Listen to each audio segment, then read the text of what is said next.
बिस्मिल्लाहिर्रहमानिर्रहीम, अस्सलाम वालेकुम मेरी यूट्यूब फैमिली को। सुबह सुबह का टाइम है जी, पेट्रोल डलवाता हुआ निकलता हुआ जा रहा हूँ मैं गांव की तरफ, क्योंकि सुबह से काफ़ी सारी कॉल्स आ गई हैं आबिद भाई की। आबिद भाई वो हैं जो कि मेरा हमसाया बड़ा, उसने मुझे कहा कि जल्दी से आ जा तू, लेकिन मैंने कहा भाई जाने से पहले नाश्ता तो करना ज़रूरी है। तो फिर मैं पहुँच गया अपने फेवरेट चावल छोले सरकार वाली के पास, और मैं यहाँ आ गया हूँ जी। मीठा और नमकीन की प्लेट खाते ही और इसको पेट में रखते ही मैंने निकल जाना है गांव की तरफ। ये जी कछाई करवाने के लिए ना, मैंने आपको बताया था ना वो ज़मीन हमारी वहाँ पर है जो कि हमारे हमसाए ने वो की हुई है, काश्तकारी में डाली हुई है अपने खाते में। और पटवारी साहब को बुला लिया कि भाई ये कछाई तरीके से करें और मामला जो है हमारा सीधा हो जाएगा। अब इंशाल्लाह वहीं जा रहा हूँ।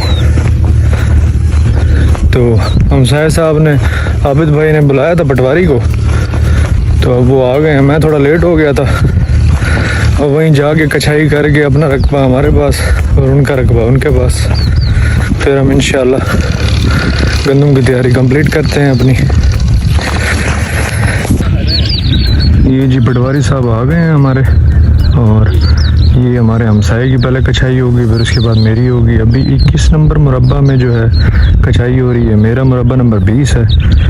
तो उसमें जैसे कछाई होगी वो साथ साथ आपको दिखाता जाऊंगा।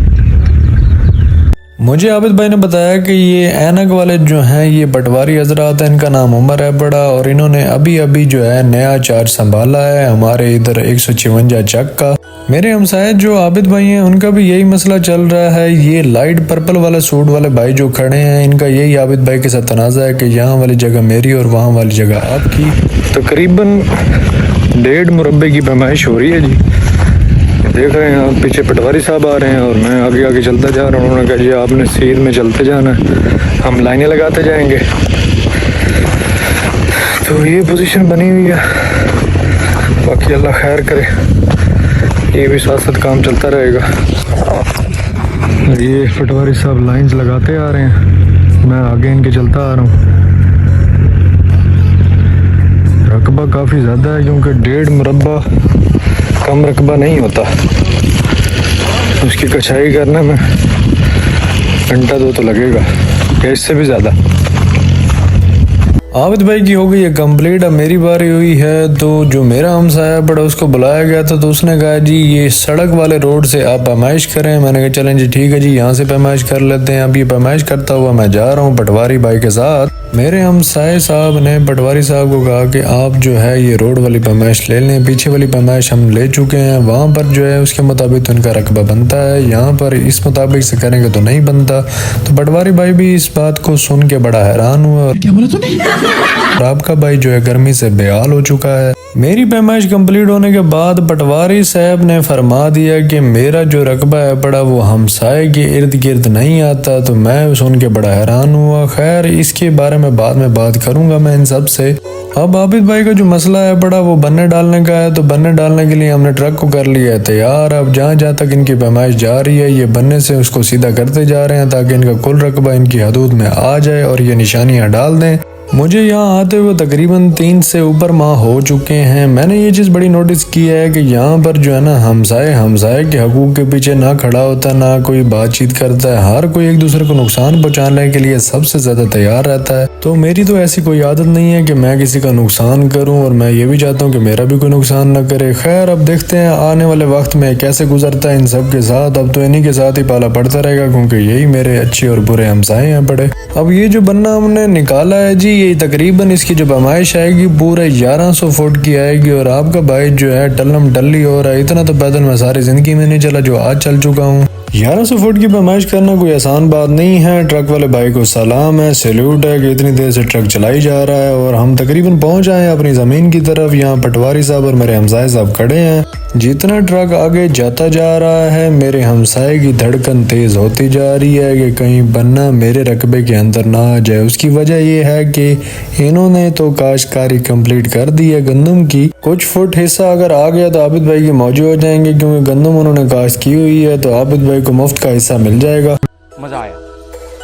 पटवारी हजरात चले गए हैं जी। ये पानी जो कल एक क्यारा सीधा करवाया था इसमें हल लगे हुए हैं, जो ये साइड है इधर भी ब्लेड लगेगा। ये ब्लेड लग चुका था तो आज यहाँ पर पानी लगा दिया ताकि अब इसको लेज़र करने में फिर आसानी होगी, क्योंकि ब्लेड जो है ज़मीन को नरम कर देता है, फिर उसके बाद पानी लगा के थोड़ा सा उसको पक्का किया जाता है ताकि लेज़र करवाने में टाइम ज़्यादा ना लगे। अब जो लेज़र का रेट चल रहा है वो चल रहा है जी 3000 रुपये घंटे का, और ब्लेड का चल रहा है जी 2200 रुपये घंटा। तो यहाँ पर अगर मैं देखा जाए तो मेरी तकरीबन अब ये टोटल ज़मीन जो है वो मैं तैयार कर रहा हूँ 15 के बीघे के करीब, कोशिश यही है। तो उसमें ख़र्चा तकरीबन 15 घंटे का उसका हो जाएगा, यानी कि 45,000 उसका हो जाएगा, और 15 से 20 घंटे ब्लेड का हो जाएगा। तो ये 1,00,000 रुपये का नुस्खा है जो कि इसका बन रहा है। फिर उसके बाद बीज लूँगा, बीज भी तकरीबन को 1,00,000 रुपये के नज़दीक वो आएगा।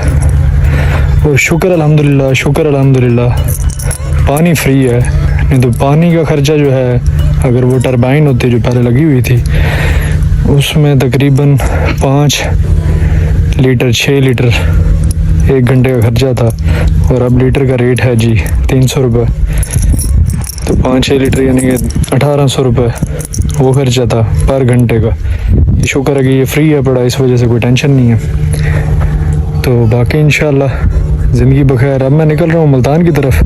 तो जी आज की रूटीन हुई है कंप्लीट। अब मैं आ गया हूँ सुकून से घर। टाइम हो रहा है तकरीबन 5 बजे के नज़दीक, और आपको जाते वक्त एक ही सलाह और मशवरा देता रहूँगा कि अपना ख्याल रखें, अपने आसपास लोगों को खुश रखें।